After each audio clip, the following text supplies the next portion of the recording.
حضرت امام شافعی علیہ رحمہ فرماتے ہیں کہ مجھے صوفیاء کے دو جملوں نے بڑی روشنی دی ہے۔ صوفیاء جب گفتگو کرتے ہیں تو ان کی گفتگو مشاہدے پر مشتمل ہوتی ہے۔ عالم جو کہتا ہے وہ سن کے کہتا ہے، کلندر ہرچ گوئے دیدہ گوئے۔ اللہ والے جو کہتے ہیں وہ دیکھ کے کہتے ہیں، ان کے تجربات گہرے ہوتے ہیں۔ حضرت امام احمد بن حنبل رضی اللہ تعالی عنہ اتنے بڑے عالم ہونے کے باوجود حضرت بشر حافی کے پیچھے بھاگتے تھے۔ تو کسی نے ان کو کہا کہ آپ اتنے بڑے عالم ہیں اور حضرت بشر حافی کے پیچھے بھاگتے ہیں۔ تو حضرت امام احمد بن حنبل فرمانے لگے کہ احمد بن حنبل جس رب کو مانتا ہے، بشر حافی اس رب کو جانتا بھی ہے۔ میں تو صرف مانتا ہوں لیکن وہ اسے جانتا بھی ہے۔ اس لیے صوفیاء کے جو مشاہدے ہوتے ہیں وہ بڑے گہرے ہوتے ہیں۔ تو امام شافعی علیہ رحمہ فرماتے ہیں صوفیاء کی دو باتوں نے مجھے بڑی روشنی دی ہے۔ ان میں سے ایک بات کہ الوقت سیف قاطع، کہ وقت کاٹنے والی تلوار ہے۔ وقت کو جو صوفیاء نے بیان کیا ہے وہ بڑی خوبصورتی کے ساتھ بیان کیا ہے۔ وہ کہتے ہیں وقت ایسے ہے جس طرح کاٹنے والی تلوار ہو۔ تو اگر تلوار کو اپنے ہاتھ میں لے لیں گے تو جو آپ کاٹنا چاہیں گے وہ کاٹیں گے، اور اگر آپ تلوار کو اپنے ہاتھ میں نہیں لیتے تو تلوار آپ کو کاٹ دے گی۔ تو اس طرح اگر آپ وقت اپنے کنٹرول میں کر لیں گے اور وقت کا اچھا مصرف بنا لیں گے تو پھر آپ وقت کاٹیں گے، نہیں تو وقت آپ کو کاٹ دے گا، کیونکہ وقت ٹھہرتا نہیں ہے۔ تو کہتے ایک بات تو صوفیاء کی یہ ہے جس نے مجھے بہت سارا نفع دیا، اور دوسری بات یہ کہ صوفیاء فرماتے ہیں کہ اپنے نفس کو نیکی کے کاموں میں لگا دو، حق کے کاموں میں اپنے نفس کو مشغول کر دو۔ اگر تم نفس کو اچھی راہوں پہ لگا دو گے تو تم اس سے فائدہ حاصل کر لو گے، لیکن اگر تم نے نفس کو کسی کام پہ نہ لگایا تو نفس تمہیں کسی کام پہ لگا دے گا، اور اس کا کام باطل ہوگا جس پہ تم کو لگا دے گا۔ تو قبل اس سے کہ نفس تمہیں کسی برائی پہ لگا دے، تم اپنے نفس کو کسی نیکی پہ لگا دو۔ تو کہتے ہیں صوفیاء کی ان دو باتوں نے مجھے بڑا ہی فائدہ دیا ہے۔ تو وقت جو ہے یہ ایک تلوار ہے جو کاٹ کے رکھ دیتی ہے۔ اگر اس تلوار کو آپ اپنے ہاتھ میں لے لیں تو پھر حالات کی سنگینیاں کاٹ لیں گے، پھر دکھوں کا کلیجہ چیر لیں گے، پھر مشکلات اور مصائب کو کاٹ لیں گے، پھر سنگلاخ راہیں زندگی کی ان کو کاٹ کر کے آپ کامیابی کے زینے پہ پہنچ جائیں گے۔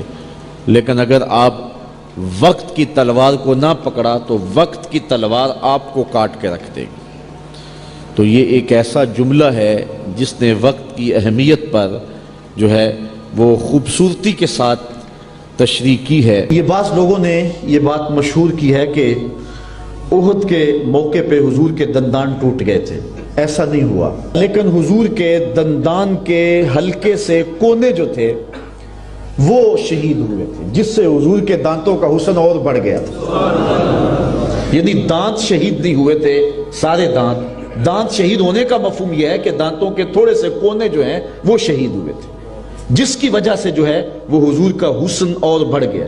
اچھا، کافر بڑے خوش ہوئے جب انہیں پتا چلا نا کہ احد میں حضور کے دانت شہید ہو گئے، اور دانتوں سے انہوں نے یہی مفہوم لیا کہ شاید دانت ہی نکل گئے، تو وہ بڑے خوش ہو گئے کہ شاید اب حضور سونے نہ لگے۔ اللہ اکبر۔ حضرت عبداللہ ابن عباس کہتے ہیں کہ وہ حضور جب تشریف لائے نا احد سے، تو آقا کریم علیہ السلام جو ہے وہ منبر پہ جلوہ فراز ہوئے، تو یہ بھی آ بیٹھے کہ اب منظر دیکھتے ہیں۔ تو کہتے ہیں جب میرے محبوب نے خطبہ پڑھا نا تو حضور کے دانتوں سے ایسا نور نکلا کہ جدھر دیکھا نور ہی نور چھا گیا، دانت نظر ہی نہ آئے، نور ہی پیدا ہوا۔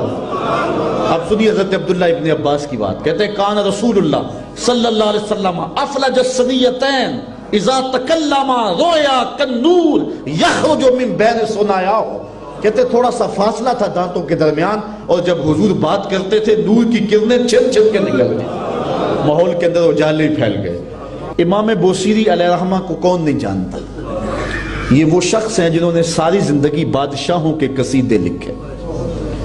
جب وقت آخر آیا، امام بوصیری کو فالج کا حملہ ہو گیا، اب سارے شہنشاہ چھوڑ گئے، جو نذرانے دیا کرتے تھے، اپنے قصیدے لکھوایا کرتے تھے، بندہ بیکار ہو گیا، چھوڑ گئے۔ امام بوصیری چارپائی پہ لگ گئے۔ ایک دن رات کا موقع ہے، شام گہری ہو گئی، بوصیری کے دل میں خیال آیا اب کوئی پرسان حال نہیں رہا، ساری زندگی شاہوں کے قصیدے لکھے، اوکھا ویلا آیا تو چھوڑ گئے، تو سوچا کیوں نہ اس کا قصیدہ لکھوں جو شاہوں کا شاہ ہے۔ اچھا، قلم پکڑا اور حضور کا قصیدہ لکھا۔ بوصیری قصیدہ لکھ کے سو گئے، مقدر جاگے حضور تشریف لائے، اور آقا کریم نے فرمایا بوصیری جو قصیدہ لکھا سناؤ تو صحیح۔ امام بوصیری نے رات خواب میں وہ قصیدہ حضور کو سنایا۔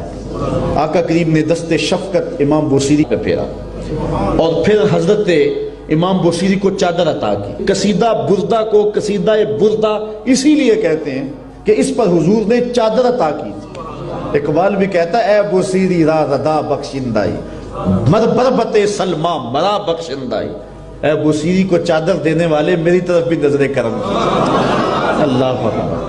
اور ایک جگہ اقبال کہتے ہیں اے لوگوں میں تم سے اپنے شعروں کی داد نہیں مانگتا، تم نے مجھے کیا داد دینی ہے شعروں کی، میں اپنے شعروں کی داد گنبد خضرا کے مکی سے مانگتا۔ اللہ اکبر۔ تو حضور علیہ السلام نے چادر عطا کی، امام بوصیری اٹھے تو دیکھا چادر سراہنے پڑی ہوئی تھی اور پورا بدن سلامت ہے، بس فوراً غسل کیا، وضو تازہ کیا، اور پھر اٹھے اور چادر اپنے کندھوں پہ اڑی اور کہا کہ تہجد کی نماز جا کے مسجد میں پڑھتا ہوں۔ امام بوصیری بالکل تندرست ہیں، گزر رہے تھے، راستے میں ایک فقیر کھڑا تھا، دیکھ کے بوصیری کو کہنے لگے بوصیری رات والا قصیدہ تو سناؤ۔ بوصیری نے تجاہل عارفانہ کرتے ہوئے کون سا قصیدہ؟ کہا بھول گئے ہو، یہ چادر کہاں سے آئی ہے؟ جب رات تم نے سنایا تھا میں بھی پاس ہی تھا۔ امام بوصیری کا یہ قصیدہ پھر مقبول ہوا۔ مقبول کیوں نہ ہوا؟ حضور نے قبول کیا۔ اچھا، فارسی کا کلام ہو آپ کو سمجھ نہ آ رہی ہو تو آپ اس کو نہیں سنیں گے، عربی کا کلام ہو سمجھ نہ آ رہی ہو آپ نہیں سنیں گے، انگلش کا کلام ہو سمجھ نہ آ رہی ہو آپ نہیں سنیں گے، لیکن یہ قصیدہ بردہ عربی میں ہے، پنجابی سننے والا ہو تو وہ بھی جھوم رہا ہے، عرب ہو وہ بھی جھوم رہا ہے، فارسی دان وہ بھی جھوم رہا ہے۔ یہ حضور کی بارگاہ میں مقبول ہوا ہے، اس لیے جو ہے اس کو قبول عام نصیب ہوا ہے۔ لیکن قصیدہ بردہ میں ایک شعر ایسا ہے جو قصیدہ بردہ کی جان ہے۔ حضرت مولا علی قاری نے لکھا ہے کہ بہت سارے بزرگوں نے خواب میں حضرت صدیق اکبر اور حضور کو دیکھا کہ آقا کریم حضرت صدیق اکبر کو کہہ رہے ہیں بوصیری والا وہ شعر تو سناؤ۔ وہ شعر کیا ہے سنیے۔ اللہ اکبر۔ وہ شعر ہے، حضرت امام بوصیری کہتے ہیں کأنما اللؤلؤ المکنون فی صدف من معدن منتقم منہ ومتبسم۔ حضور آپ کے منہ مبارک میں مبارک دانت ایسے ہیں جس طرح سیپ کے اندر قیمتی موتی ہوں۔